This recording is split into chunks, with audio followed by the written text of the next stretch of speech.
Morning all of you. मैं Sunil Lamba, Shyam school Bhadra. मैं 12th chemistry का आपके पास पहला चैप्टर जो है ठोस अवस्था लेकर के आया हूँ। ठोस अवस्था के बारे में हम यहाँ पे पढ़ेंगे, लेकिन इससे पहले मैं आपको बता दूं कि हमने 11th में द्रव्य की परावस्था या द्रव्य का एक चैप्टर था जिसमें हमने द्रव्य की दो परावस्थाएं पढ़ी थी। पहली परावस्था जो उसमें थी वो थी अपनी गैसीय और दूसरी परावस्था थी द्रव। अब तीसरी जो स्टेट जो बचती है सॉलिड की वो होती है अपनी ठोस अवस्था। तो सबसे पहले ठोस क्या होते हैं, ठोस की मुख्य गुण जो है इसके क्या क्या होंगे। तो पहली जो सबसे सिंपल हम बात करें ना तो वो होता है ठोस का आकार व आयतन है वो क्या होता है, निश्चित होता है। दूसरी बात, कणों के मध्य जो दूरी है वो क्या होती है, कम होती है। अंतराणु आकर्षण बल है वो क्या होता है, अधिकतम होता है। तो इसी बेस पे हम ठोस की डेफिनेशन की यदि बात करते हैं तो ठोस की डेफिनेशन क्या हो जाएगी, द्रव्य की वह परावस्था जिसमें कणों के मध्य दूरी कम हो, अंतराणु आकर्षण बल प्रबल हो, तो वह परावस्था ठोस परावस्था कहलाती है। अब उसके बाद हम बात करते हैं ठोस के प्रकार। तो ठोस को मुख्य रूप से अपने कितने पार्टों में डिवाइड करते हैं, दो पार्टों में डिवाइड करते हैं। जो सबसे पहला पार्ट उसको हम क्या बोलते हैं, क्रिस्टलीय ठोस, और जो दूसरा है उसको हम बोलते हैं अक्रिस्टलीय ठोस। ये हमने छोटी कक्षाओं में भी पढ़ा है। तो सबसे पहली बात हम यानी कि क्रिस्टलीय ठोस जो है वो है क्या। तो पहला जो गुण है वो इसमें यानी कि इसके अभिविक कणों की जो ज्यामितीय व्यवस्था है वो क्या होती है, निश्चित होती है। जैसे हम देखें कि अभी भी कोई भी ठोस है वो दो प्रकार के कणों से मिलकर के बना हुआ है। एक प्रकार के जो कण है वो तो ये है, इस तरह से इनको हम क्या करते हैं, व्यवस्थित कर रहे हैं। अब उसके बाद यानी कि ये जो व्यवस्था है वो कौन सी व्यवस्था होगी, निश्चित एक व्यवस्था होगी। अब उसके बाद दूसरा अपने क्या है, अक्रिस्टलीय ठोस की यदि बात करें तो अक्रिस्टलीय ठोस की जो अभिविक कणों की जो ज्यामितीय व्यवस्था है वो क्या होती है, अनिश्चित होती है। जैसे इस तरह से। अब इसका दूसरा पॉइंट क्या होता है कि ठोस जो है उनका गलनांक है वो क्या होता है, निश्चित होता है। एक यानी कि कोई भी निश्चित टेम्परेचर पे ये ठोस अवस्था से कौन सी प्रावस्था में आ जाते हैं, द्रव प्रावस्था में आ जाते हैं। और इसी तरह यानी कि यदि अक्रिस्टलीय ठोस जो है इनका गलनांक है वो क्या होता है, अनिश्चित होता है, यानी कि एक फिक्स टेम्परेचर पे ये द्रव अवस्था में नहीं आता है। फिर हम तीसरा जो पॉइंट है वो इसकी बात करते हैं शीतलन वक्र की। किसकी, शीतलन वक्र यानी किसी भी ठोस को हम जब क्या कर रहे हैं, ठंडा कर रहे हैं, तो ठंडा करने पर ये पहले यानी कि इनका जो शीतलन वक्र है वो क्या होगा, असतत होगा। इनका शीतलन वक्र है वो क्या होता है, असतत होता है। और दूसरी बात यानी कि अक्रिस्टलीय ठोस की भी हम बात कर रहे हैं तो इनका शीतलन वक्र है वो क्या होता है, सतत होता है, यानी कि कंटिन्यूअसली। यानी किसी भी अपने अक्रिस्टलीय ठोस को गर्म करना शुरू करते हैं तो उस दौरान पहले वो मुलायम होता है, फिर उसके बाद में द्रव अवस्था में आता है। लेकिन ये अलग अलग ताप पे अलग अलग तरह से प्रदर्शित होता है इसका। अब चौथी बात यानी कि जो मोस्ट इंपोर्टेंट जो गुण है वो इसका क्या होता है, यानी कि देशिकता का गुण होता है। जो क्रिस्टलीय जो ठोस होते हैं वो तो क्या होते हैं, विषम देशिक होते हैं, और अक्रिस्टलीय ठोस जो होते हैं वो क्या होते हैं, समदेशिक होते हैं। तीसरा गुण जो है क्रिस्टलीय ठोस का शीतलन वक्र है वो क्या होता है, असतत होता है। जैसे यानी कि इसको हम क्या करेंगे, ठंडा करेंगे तो ये इस तरह का प्राप्त होगा, और इसका जो वक्र है वो क्या होता है, सतत, यानी कंटिन्यूअसली होगा ये।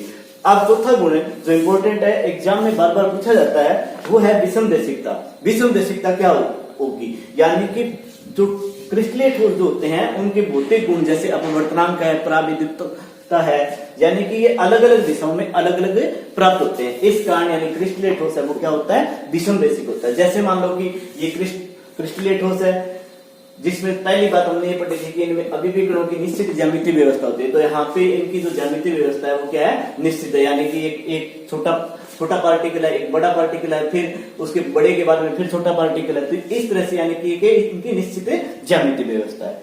अब यदि हम इसके अलग अलग दिशाओं में अलग अलग मान क्यों प्राप्त होते हैं, यानी कि ये विषम देशिक क्यों होते हैं, तो यहाँ पे देखो यदि मैं इस दिशा की बात करूं, जैसे ए बी ये कोई रेखा है, इसके अकॉर्डिंग देखो यहाँ पर इसमें एक तरफ और दूसरी तरफ यानी कि इस दिशा में तो भिन्न भिन्न कण आ रहे हैं। जैसे एक बड़ा कण है, एक छोटा कण है, एक बड़ा है। फिर इसी तरह यदि इस दिशा की यदि हम बात करें ना तो दोनों दिशाओं में यदि यहाँ पर हम देखेंगे तो एक साइड तो पूरे के पूरे क्या है, छोटे कण है, और दूसरी साइड पूरे के पूरे हैं वो कौन से बड़े कण है। तो इस वजह से ये जो ठोस होते हैं वो क्या होते हैं, विषमदेशिक होते हैं और इनमें ऐसा कुछ नहीं होता है।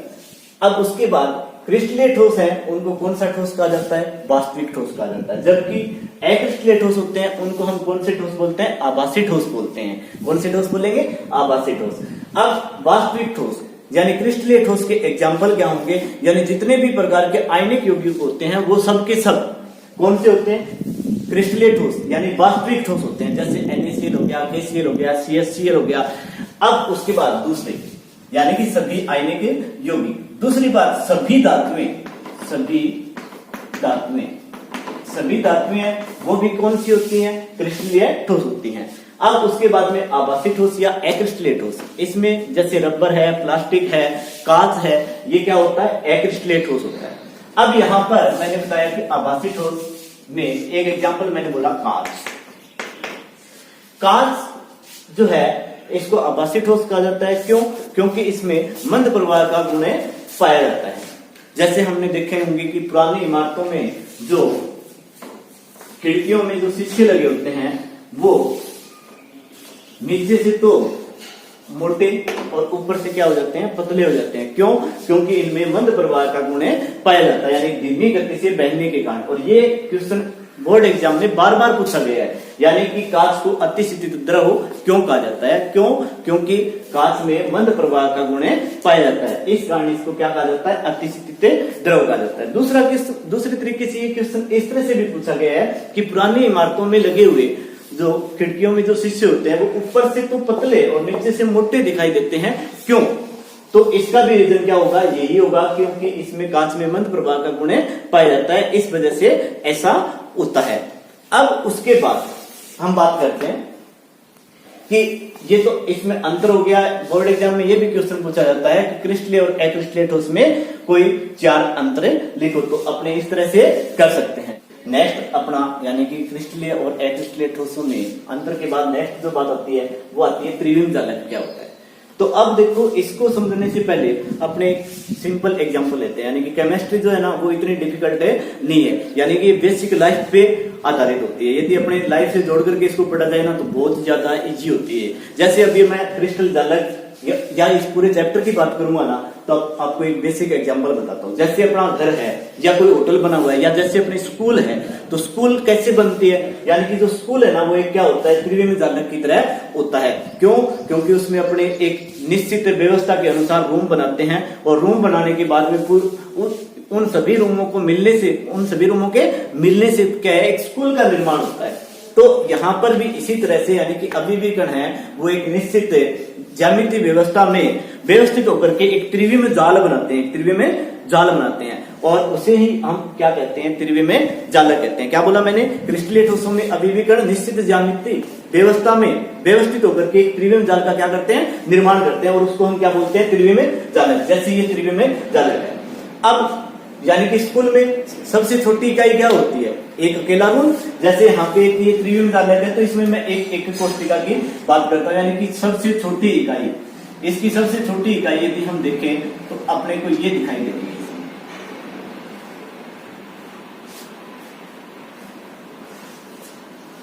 ये जो मैंने बताया यानी कि ये एक अपने क्या है, स्कूल के एक रूम के समान है, और ये छोटी छोटी इकाइयां यानी कि ये छोटे छोटे रूम है वो आपस में मिलकर के इन्होंने किसका निर्माण किया है, पूरे स्कूल का निर्माण किया है। तो यहाँ पर ये जो इसकी क्रिस्टल जालक की सबसे छोटी इकाई, क्रिस्टल जालक की सबसे छोटी इकाई क्या कहलाती है, इसको हम बोलते हैं एकक कोष्टिका, या बोला जाता है इसको यूनिट सेल। एकक कोष्टिका या यूनिट सेल या मात्रक कोष्टिका कहा जाता है। क्या कहा जाता है, मात्रक कोष्टिका।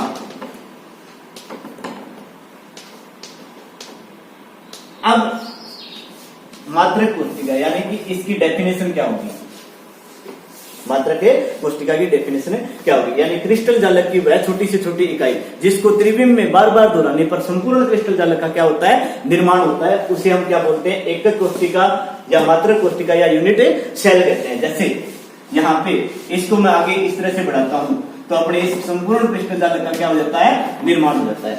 तो एकक कोष्ठिका क्या डेफिनेशन बताई, क्रिस्टल जालक की वह छोटी से छोटी इकाई जिसको त्रिविमीय जालक में बार बार दोहराने पर संपूर्ण क्रिस्टल जालक का निर्माण हो जाता है, उसे हम क्या बोलते हैं, एकक कोष्ठिका या मात्रक एकक कोष्ठिका कहा जाता है। अब इस मात्रक कोष्ठिका या एकक कोष्ठिका के लिए, जैसे इसको मैं एक को अलग निकाल लेता हूं, जैसे इसको मैंने यहां से उठाया और उठा करके क्या किया, यहां पे रख दिया, और यहां पे इसको हम बनाएंगे यहां,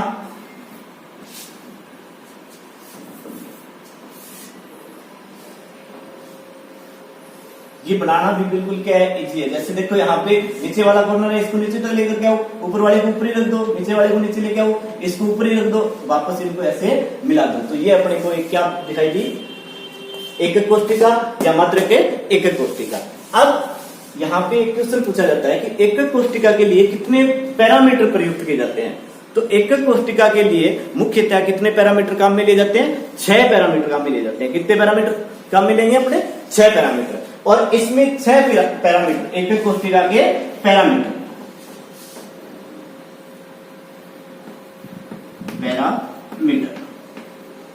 और इन 6 पैरामीटरों को अपने 2 पार्टों में डिवाइड करते हैं।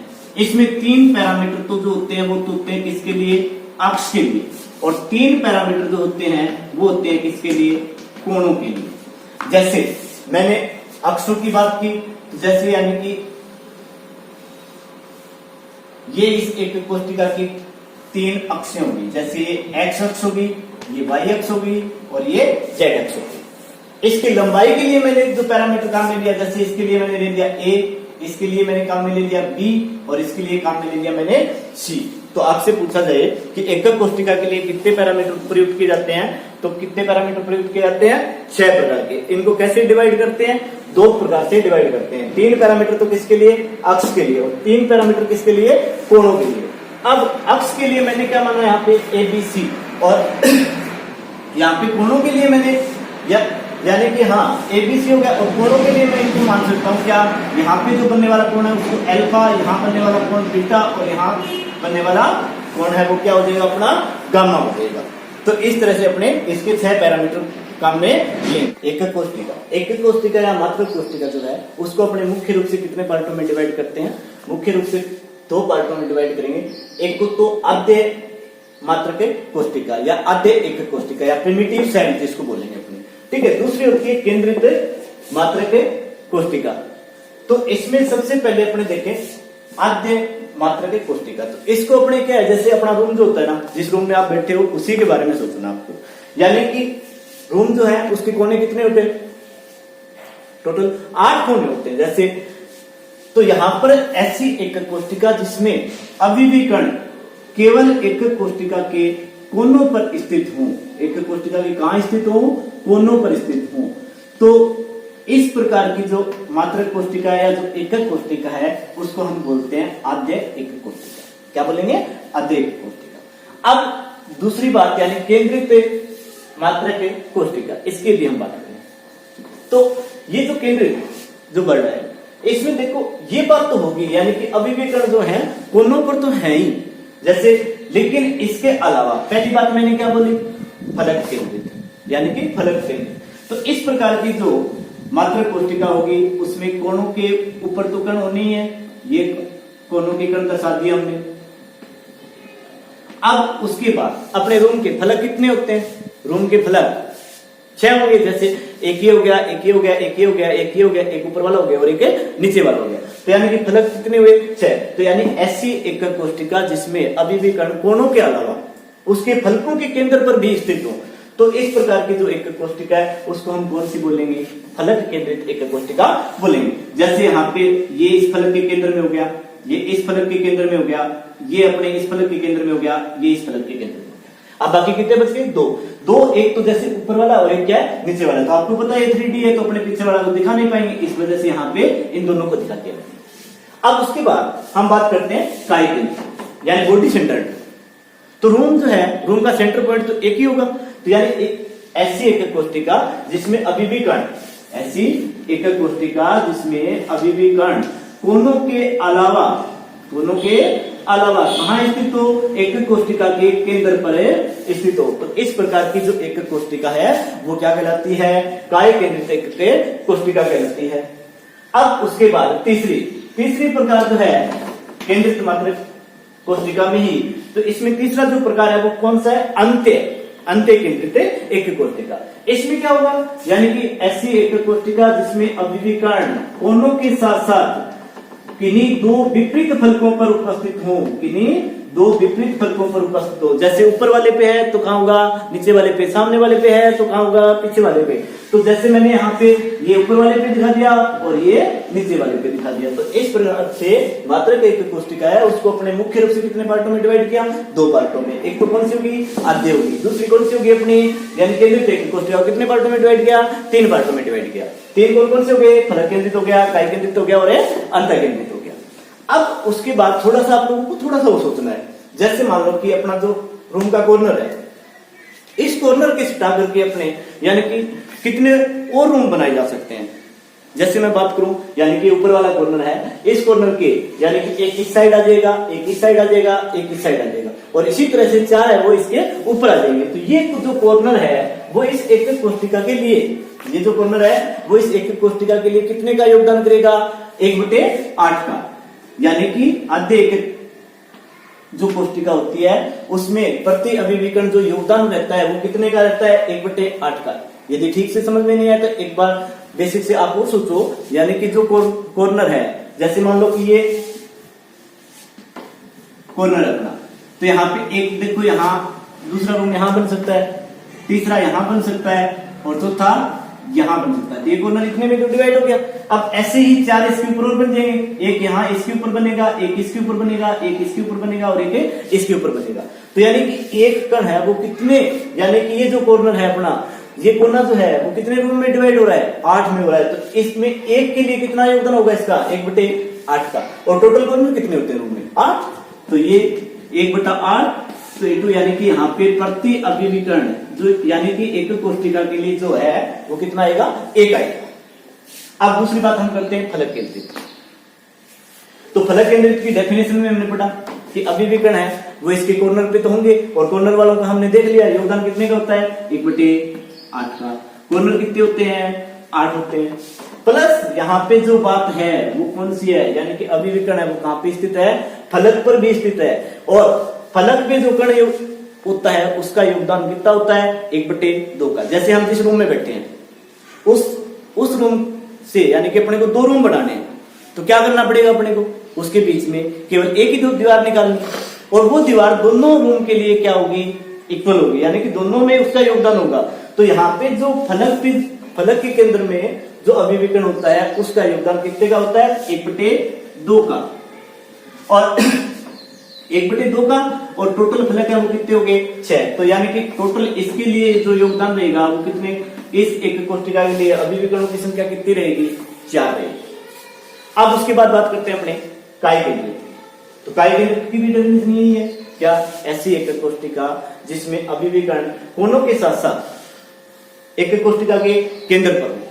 तो यहाँ पे कोनों के कण तो होगा ही, तो यानी कि 1/8 × 8 प्लस, जैसे सपोज करो अपने रूम में फैन जो चल रहा है, छत पे जो फैन लगा हुआ है, क्या उसकी आवाज साइड वाले रूम में जाएगी, नहीं।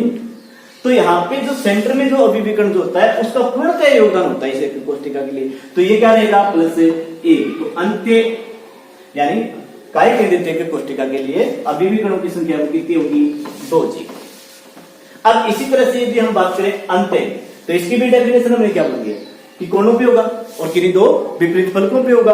तो कोनों पे है उसके लिए 1/8 × 8 प्लस क्या बोला मैंने, फलक पर है। तो सीधी सी बात अपने माइंड में है, फलक पे, फलक के केंद्र पे है तो योगदान तो उसका कितने का, 1/2 प्लस दूसरी बात इसमें क्या है, केवल 2 फलकों पर ही है, केवल 2 फलकों पर ही है। तो इस वजह से यानी कि इसके लिए भी कितना आ जाएगा, 2 आ जाएगा।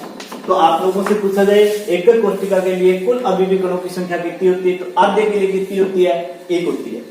फलक केंद्रित के लिए कितनी होती है, 4 होती है।